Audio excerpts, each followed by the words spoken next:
Oke, halo. Assalamualaikum warahmatullahi wabarakatuh. Saya Rizky Aditya Fadila, NIM C14790043. Praktikan fisiologi reproduksi organisme akuatik dari paragraf 1, kelompok 5. Nah, pada video kali ini saya akan merangkum seluruh materi fisiologi reproduksi organisme akuatik mulai dari pertemuan 1 sampai dengan pertemuan akhir. Untuk kedepannya saya akan menjadikan membagi materi ini dalam dua segmen. Ada segmen pertama dan juga ada segmen kedua. Nah, untuk segmen pertama sendiri itu terdapat ada beberapa materi, diantaranya ada ciri seksual primer dan sekunder, organ reproduksi, GSI dan HSI atau gonadosomatic index dan hepatosomatic index, perkembangan gonad serta diameter dan fekunditas. Untuk kedepannya saya akan menjelaskan berdasarkan pengamatan yang dilakukan terhadap ikan kelompok catfish, atau pada kali ini saya menggunakan ikan lele dan juga ikan lundu atau ikan keting. Kita masuk ke materi yang pertama, yaitu terkait dengan ciri seksual. Ciri seksual terdapat ada dua, yaitu ciri seksual primer yang merupakan yang hanya dapat diketahui apabila kita melakukan pembedahan dengan melihat organ yang berhubungan langsung dengan proses reproduksi. Itu terdapat ada testes dan juga salurannya pada ikan jantan, dan ada ovarium atau ovari serta jaring serta salurannya pada ikan betina. Kemudian untuk ciri seksual sekunder itu merupakan ciri seksual yang dapat diketahui dari bentuk luar atau dari morfologi yang dimiliki oleh organisme tersebut atau individu tersebut. Nah, untuk ciri seksual sekunder ini itu terdapat selain dari alat reproduksi luarnya, kita juga dapat mengamati dari warna serta ukuran tubuh. Biasanya pada ikan jantan itu memiliki warna yang lebih cerah dibandingkan warna betina untuk pada ikan hias. Misalnya pada ikan cupang memiliki ikan cupang jantan memiliki warna yang lebih menarik dibandingkan ikan cupang betina. Untuk ukuran sendiri, misalkan pada ikan emas jantan itu memiliki ukuran yang lebih kecil dibandingkan ukuran emas betina. Maka dari itu untuk pemilihan induk untuk ikan emas itu lebih mudah dilakukan pada populasi yang besar. Nah, berikut merupakan ciri morfologi yang dimiliki atau ciri seksual sekunder yang dimiliki oleh ikan lele dan juga ikan lundu. Berikut dapat diamati perbedaan yang ada pada alat kelamin betina dan juga alat kelamin jantan. Alat kelamin betina ini cenderung seperti ini, bulat, ya berlubang gitu ya, lebih simpelnya, dan juga alat kelamin jantan yang menonjol keluar seperti ini. Nah, berikut merupakan ciri seksual primer yang dilakukan setelah pembedahan pada ikan keting. Berikut dapat diamati adanya gonad jantan atau testes ya. Nah, untuk pada ikan golongan catfish sendiri itu memiliki keunikan pada testesnya, yaitu memiliki segmen-segmen atau jaring-jaring yang tidak beraturan seperti ini. Berbeda dengan ikan mas ataupun ikan nila. Nah, karena bentuk jaringannya yang seperti ini, ikan catfish itu tidak dapat dilakukan stripping untuk memperoleh spermanya. Maka dari itu perlu dilakukan pembedahan untuk dapat mengambil spermanya. Pengambilan sperma itu akan bermanfaat pada materi kita selanjutnya yang ada pada segmen kedua. Untuk materi ini kita akan lanjutkan dulu kepada tingkat kematangan gonad. Untuk tingkat kematangan gonad ini itu terdapat beberapa tingkatan. Untuk berdasarkan yang diambil pada Sulistiono itu ada 5 tingkatan, TKG 1 sampai dengan TKG 5. Apabila merujuk pada Kudale dan juga Ratot itu ada 7 tingkat kematangan gonad. Untuk sumber yang diacu pada materi ini itu terdapat pada Sardiniella ataupun pada ikan tembang. Tapi pada umumnya pada seluruh ikan itu kurang lebih sama. Untuk TKG 1 itu testis masih seperti benang, dan juga betina pun masih seperti benang. Terus kemudian beranjak pada TKG kedua, untuk ikan lele itu pun sudah mulai membentuk terkait dengan testisnya, tetapi masih berukuran kecil, tapi lebih jelas dibanding dengan TKG 1. Kemudian pada betina sudah mulai tumbuh terkait dengan jaringan-jaringannya. Dan kemudian pada TKG 3 itu ukuran testis semakin membesar dan sudah mulai berwarna putih kekuningan.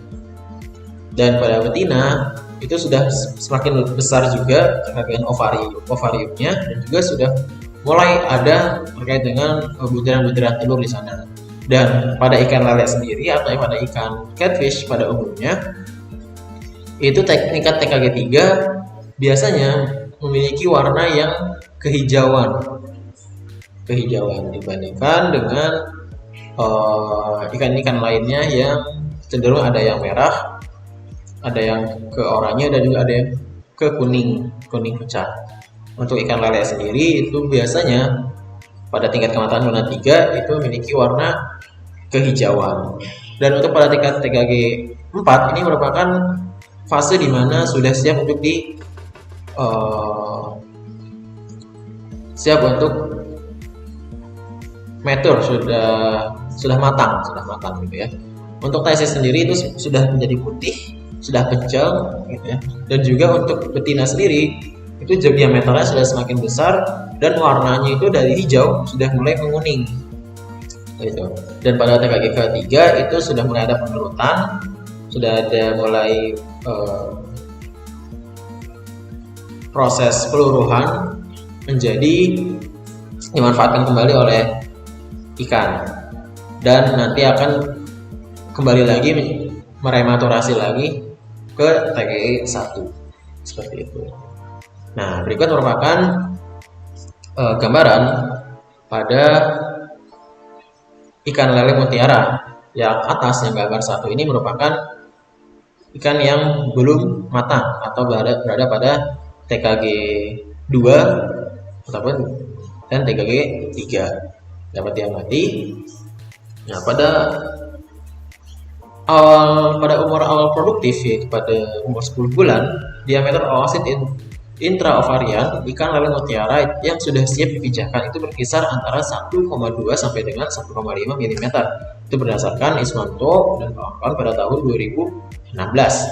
Nah, tapi apabila merujuk pada BPPI pada tahun 2014, ikan oosit intraovarian induk betina ikan lele mutiara itu sudah siap dipijahkan apabila sudah berukuran atau sudah berdiameter lebih dari 1,1 mm seperti itu.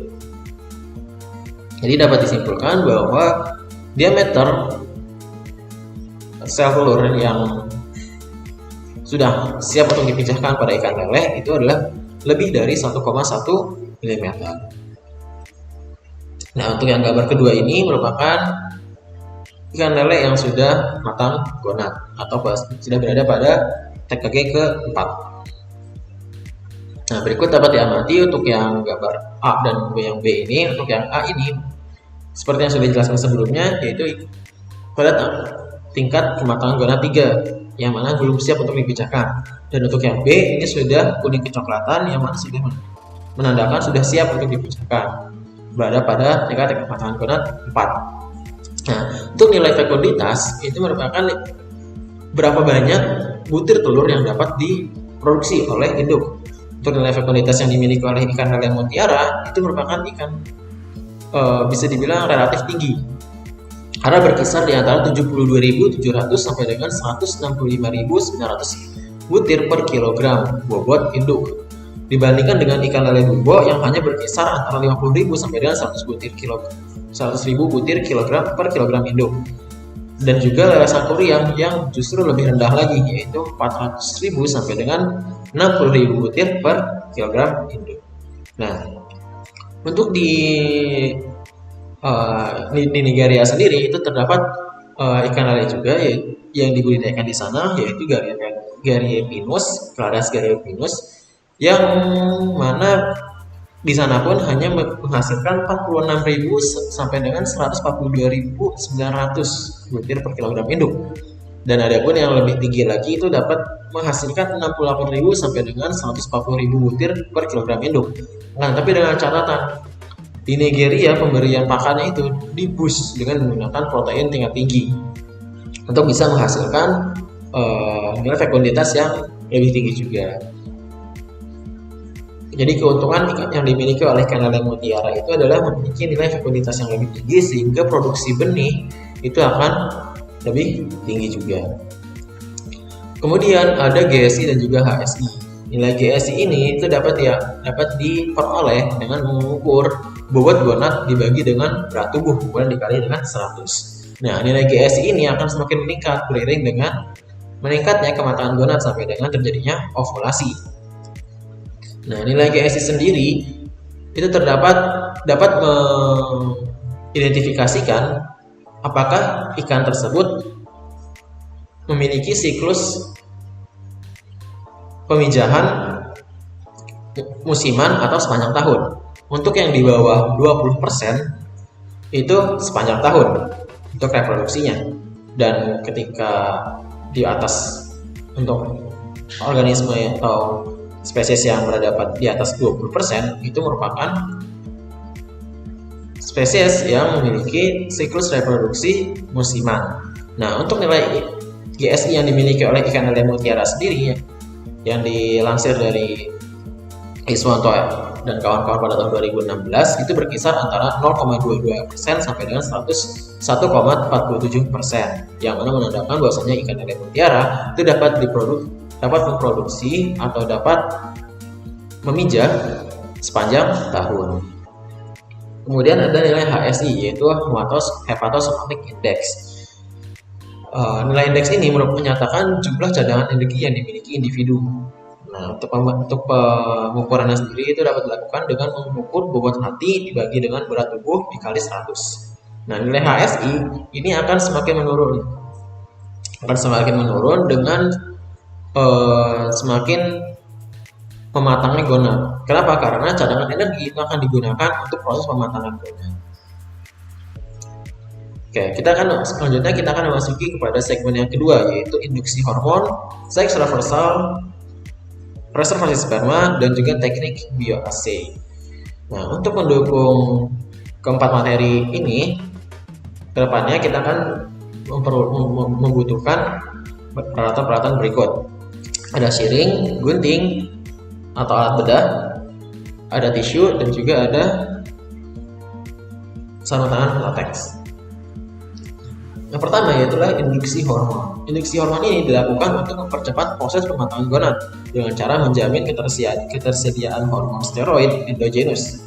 Untuk teknik induksi sendiri itu dapat dilakukan dengan beberapa teknik. Yang pertama ada pencampuran pada pakan. Ini adalah merupakan teknik yang umum digunakan.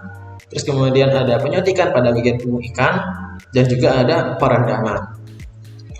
Nah, berikut merupakan simulasi pemberian hormon pada ikan kepiting, ikan mendung. Untuk dosisnya sendiri itu dapat dievaluasi atau dapat ditentukan dengan mengukur perbandingan antara dosis dengan bobot tubuh induk. Nah, pada umumnya itu terdapat pada kemasan dari produk hormon tersebut sendiri. Nah, untuk pada simulasi ini itu terdapat evaluasi, yaitu dosis yang diberikan terlalu tinggi ataupun bisa juga teknik yang dilakukan kurang tepat. Kenapa? Karena setelah dilakukan penyuntikan itu terdapat pembengkakan pada bagian punggung ikan, yang mana itu berpotensi membuat ikan menjadi tidak baik-baik saja. Itu dapat diamati terjadinya pembengkakan pada punggung ikan sampai sini. Setelah disuntikan bisa langsung diusap ikannya, gitu ya. Oke, selanjutnya berikut merupakan beberapa hasil induksi hormon yang dilakukan pada ikan lele. Yang pertama yaitu adalah dilakukan oleh Sinja pada tahun 2014. Hormon ovaprin dapat mempengaruhi latensi waktu pemijahan. Latensi merupakan jarak antara waktu pemijahan. Jadi mempercepat waktu rematurasi. Kemudian ada daya tetas telur dan sintasan larva yang lebih tinggi juga untuk pada ikan lele dumbo atau Clarias garryapenus.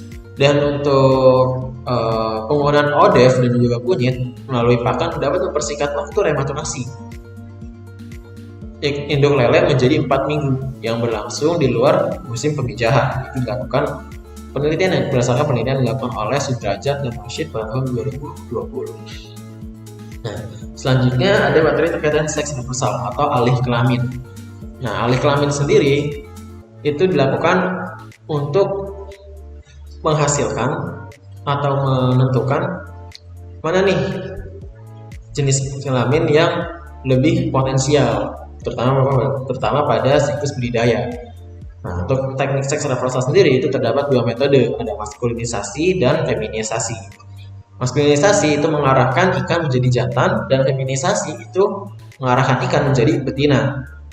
Untuk maskulinisasi ini biasanya dilakukan kepada ikan nila. Kenapa dilakukan pada ikan nila? Karena ikan nila jantan itu memiliki laju pertumbuhan yang lebih cepat dibandingkan ikan nila betina. Untuk feminisasi itu umum dilakukan pada ikan mas. Kenapa? Karena laju pertumbuhan ikan mas itu lebih jauh. Laju pertumbuhan ikan mas itu lebih tinggi dibandingkan laju pertumbuhan pada ikan jantan. Untuk seks reversal sendiri itu terdapat beberapa teknik, baik dapat dilakukan secara kimiawi atau secara fisika. Secara fisika itu dapat dilakukan dengan menggunakan kejut listrik, ataupun kalau misalnya untuk menggunakan kimiawi itu dapat menggunakan bahan-bahan kimia. Nah, untuk berikut merupakan beberapa hasil seks reversal yang dilakukan pada ikan lele. Berdasarkan penelitian yang dilakukan oleh Laheng dan juga Widyasti pada tahun 2019 menyatakan bahwa perendaman selama 10 jam larva ikan lele masamo menggunakan air kelapa itu menunjukkan jantanisasi tertinggi, yaitu sebanyak 65,56% dan juga memiliki pertumbuhan mutlak tertinggi yaitu sebesar 2,65 gram. Akan tetapi apabila dilakukan perendaman selama 20 jam itu akan menyebabkan ikan lele atau larva ikan lele menjadi mati. Selanjutnya adalah terkait dengan teknik bioassay. Teknik bioassay itu merupakan teknik yang dilakukan untuk menganalisis atau mengukur efek yang ditimbulkan ataupun menganalisis keberadaan suatu zat dalam suatu organisme ataupun dalam suatu lingkungan. Nah, untuk beberapa teknik bioassay, contoh teknik bioassay itu ada BSLT yaitu Bright Stream Natality Test yang dilakukan untuk mengetes terkait dengan artemia, apakah dia akan mengalami fetal atau tidak. Terus kemudian juga ada uji antimitosis. Nah, berikut merupakan simulasi terkait dengan pengambilan darah yang dilakukan pada ikan bendu atau ikan keting. Alat yang digunakan adalah siring dengan ukuran 1 ml. Untuk pengambilan darah sendiri itu dapat dilakukan pada beberapa bagian. Dapat dilakukan pada vena caudalis, bisa juga dilakukan pada punggung ikan, bisa juga mengambil darah langsung dari bagian jantung ikan. Seperti itu. Dan untuk pada simulasi ini itu dilakukan pada bagian vena caudalis. Itu merupakan pengambilannya. Untuk pengambilan darahnya sendiri itu dilakukan pada bagian galis lateral. Yaitu kita akan mengambil darah dari pembuluh darah yang terdapat pada bagian punggung ikan, atau pada tulang punggung ikan. Nah, untuk evaluasinya sendiri pada simulasi kali ini itu terkait dengan penarikan darah yang terlalu cepat. Itu dapat diamati penarikan siring yang terlalu cepat sehingga dapat berpotensi menyakiti ikan dan juga dapat berpotensi merusak pembuluh darah ikan. Kalau terdapat perbedaan tekanan yang signifikan. Nah, berikut juga dapat diamati terkait dengan pengambilan darah yang sudah berhasil dilakukan, tetapi masih perlu dievaluasi lebih lanjut lagi agar mendapatkan hasil yang lebih baik. Untuk penyimpanannya sendiri itu apabila ingin menyimpan darah untuk dilakukan pengecekan lebih lanjut di laboratorium, itu dapat disimpan pada tube atau pada tabung dengan catatan sudah ditambahkan antikoagulan terlebih dahulu agar untuk mencegah terjadinya penggumpalan darah. Kemudian ada teknik preservasi sperma. Preservasi sperma yaitu merupakan teknik pengawatan sperma sehingga dapat digunakan kembali pada lain waktu. Menurut Effendi itu sendiri, pada tahun 1997, sperma normal hanya dapat bertahan pada kisaran waktu 1 sampai dengan 2 menit saja di luar tubuh induk atau setelah dikeluarkan dari testis. Nah, untuk tekniknya sendiri itu terdapat beberapa hal yang perlu diperhatikan, yaitu terkait dengan penampung sperma sendiri. Kita akan menampung di mana nih? Terkait dengan baik itu chillernya, kita akan itu wadah dari untuk menampung sperma itu sendiri, dan lain-lainnya. Terus kemudian kita juga harus mengevaluasi sperma yang akan kita simpan, baik itu dalam motilitasnya, normalitasnya, konsistensi, pH, volume, dan warna. Hal ini dilakukan untuk mengukur seberapa lama sperma kita dapat bertahan, dan juga apakah sperma tersebut layak untuk disimpan atau tidak, gitu ya. Terus kemudian untuk penyimpanannya sendiri itu perlu dilakukan terlebih dahulu pengenceran dan juga penyimpanan sperma yang mumpuni, yaitu adalah chillernya itu sendiri. Nah, untuk pengenceran sendiri itu dapat dengan tambahan extender. Nah, menurut Sunarma sendiri pada tahun 2010 menyatakan bahwa kualitas bahan extender atau kualitas bahan pengencer ini itu memengaruhi keberhasilan pengangkatan spermatozoa. Extender ini merupakan media hidup bagi sperma pada saat dilakukannya penyimpanan. Nah, madu merupakan salah satu extender yang dapat digunakan karena mengandung ion-ion kation dan juga anion. Selain itu, madu juga mengandung glukosa, sukrosa, dan juga fruktosa yang dibutuhkan spermatozoa dalam plasma semen. Fruktosa merupakan sumber energi bagi spermatozoa yang juga mendukung motilitas serta viabilitas spermatozoa pasca penyimpanan, berdasarkan penelitian dilakukan oleh Nainggolan dan kawan-kawan pada tahun 2015.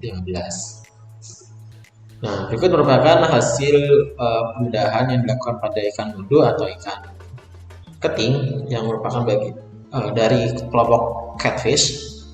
Berikut dapat diamati terkait dengan beberapa organ yang dalam yang dimiliki. Terdapat gonad, ginjal, lemak, hati, gelembung renang, limfa, usus, lambung, jantung, dan juga ada darah sebanyak 0,5 ml yang diperoleh dari proses tadi penarikan darah.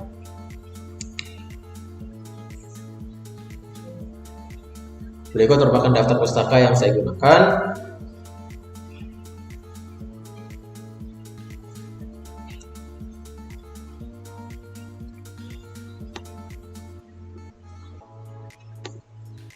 Terima kasih, saya pamit undur diri. Mohon maaf apabila ada kekurangan dan banyak kekurangannya, saya mohon maaf. Saya Rizky Aditya Fadila. See you next time. Assalamualaikum warahmatullahi wabarakatuh. Semoga bermanfaat.